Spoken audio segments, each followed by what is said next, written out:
บายดีพ่อแม่พี่น้องสุขุสี่คนจากซ่องตำรวจสุวรรณอยู่ต่างแดนออฟฟิศสุวรรณ USA เนาะพ่อแม่พี่น้องมื้อนี้อยู่นครหลวงเวียงจันทร์ที่พาพี่น้องมาเบิ่งตลาดลาวในตลาดลาวเป็นยังไงพ่อแม่พี่น้องมาเบิ่งนำกันเนาะตลาดลาว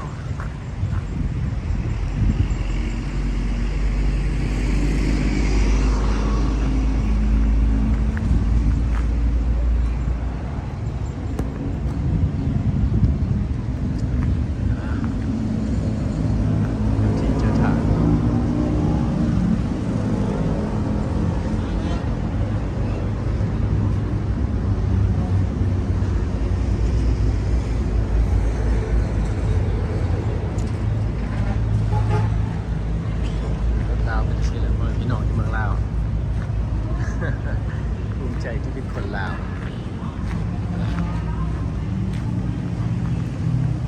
ไปเข้าไปแล้ววะไป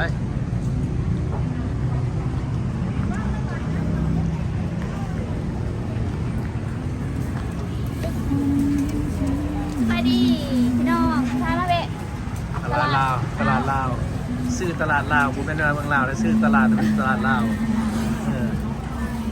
มาเดินมาซื้อมาหาเดิ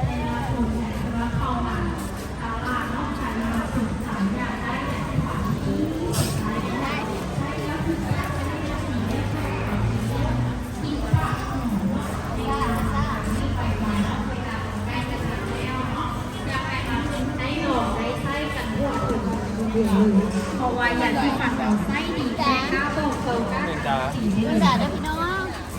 เอาวะกิน อย่างแค่สีเขียวเม็ดแล้วค่ะจะทำเขียวเม็ดแล้วไปด้วยกัน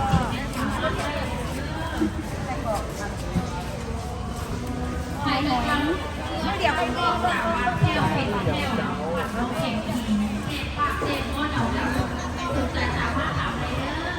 โคนั่นแข็งห้องหนึ่งเก้านาทีเนาะ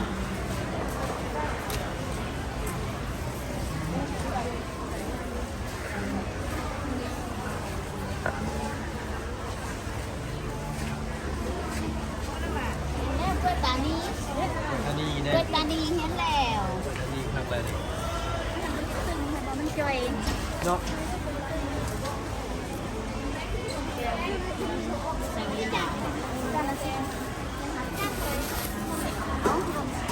อยู่นอกคุณเอ๋บอกว่าที่ทางคนจะทำ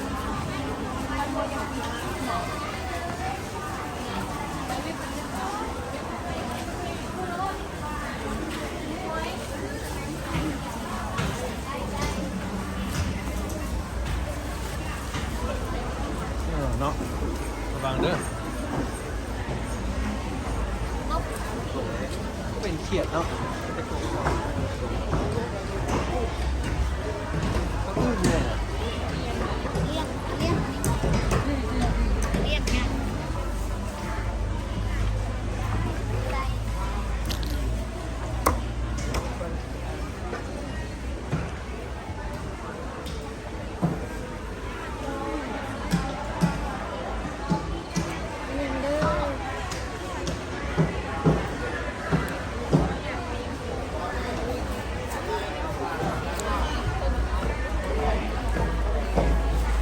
ไว้ยางดีเนาะ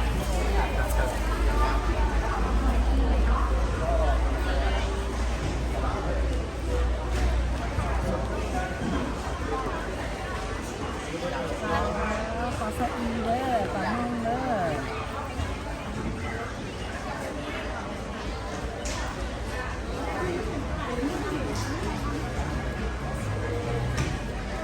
มาต่อก่อนต่อ พูดตรงนี้เลย เชียงหูได้ปลาอย่างนี้นะเชียงปลาอย่างนี้ ฮะ ปลาอย่างเตะ ปลาหูมาด ไม่ยังกินหรอ มัดจะ ต้มแกงวะเอ้ยก้อยวะ นี่ดิ แดนฟ้าเลยล่ะ หาแยงเนี่ย แล้วแดนฟ้าเลยไหม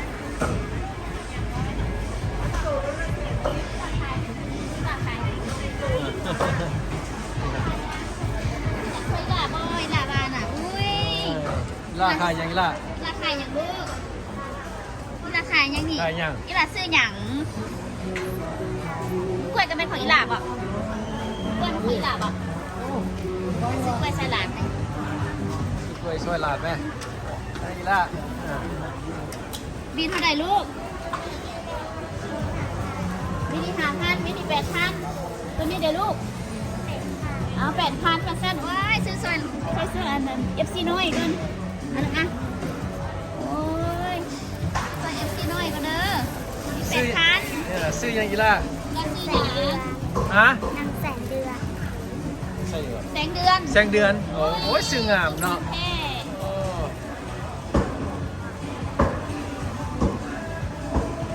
ที่5,000อันนี้ไม่อย่างนี้ล่ะ5,000ถึง10,000บอกเอาให้10,000เด้อให้อีหลา2,000เด้อซื้อขนมเด้อ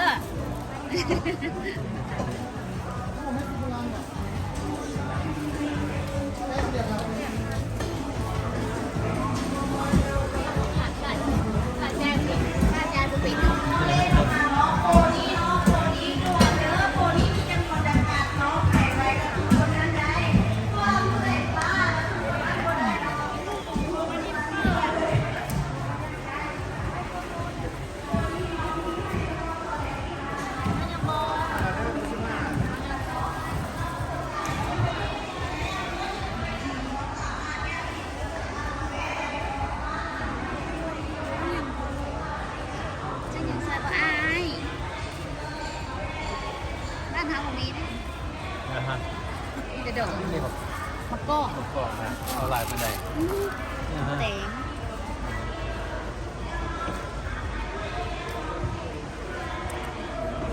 เล็ด ใช่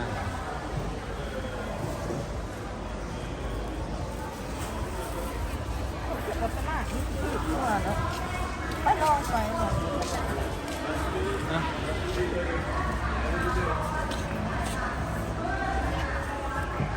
แห้ง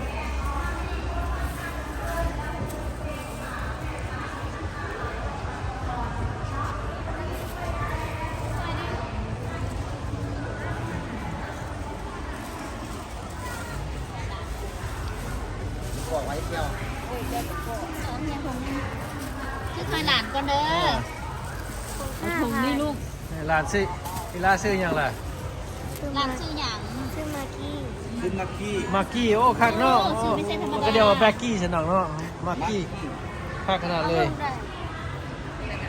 เอาช่องใดก็เอา เดี๋ยวลูกเอ๊ะ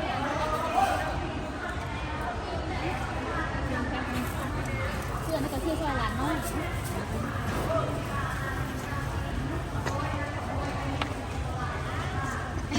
ไอ้บิวเด็ก วิวเดียวสิ ไปจับแป๊ะไอ้ตัวนี้มันหวานค่ะ มียังล่ะ ผักโกยากิ คาโกยากิเนี่ยคาโกยากิ อาหารในครัว แบ็กกี้เอ้ย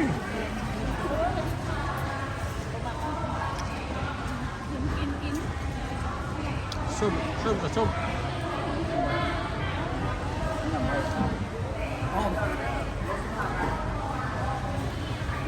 มีหวานสีจุ่มนะเอาที่เพื่อนยังไม่ซื้อเลยนี่เอาโลนึงวะจ้า โลนึงด้วยแม่ค้า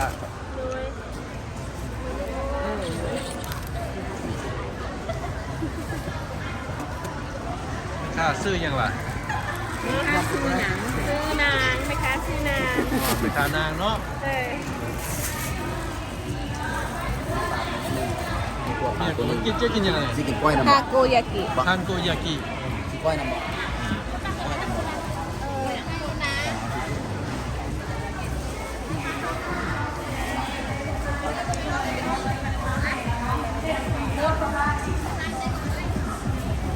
นี่ยังล่ะ คุณขายเนี่ย ฮะ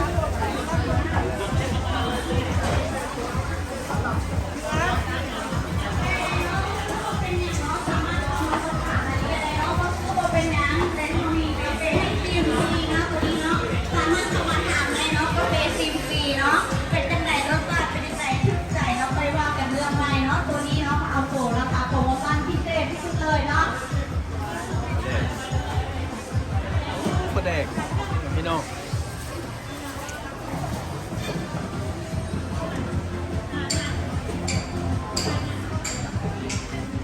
แห้ง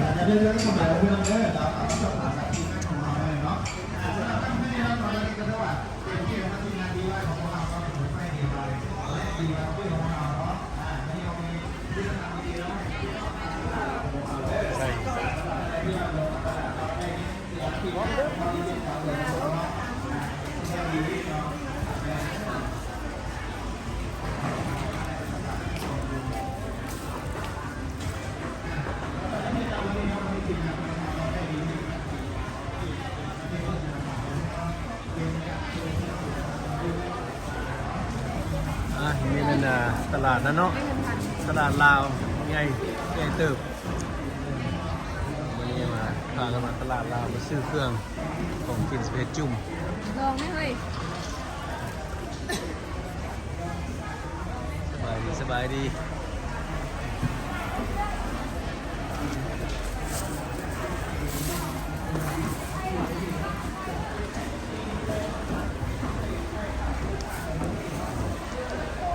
เจอกันข้างหน้าพ่อแม่พี่น้องจากตำรวจสุวรรณยิงต่างแดนออฟฟิเซอร์สุวรรณ USA เนาะพ่อแม่พี่น้องขอขอบใจทุกคนที่ติดตามเจอกันข้างหน้านี่มันตลาดลาวนี่นางน้ำทิพย์กำลังกินอยู่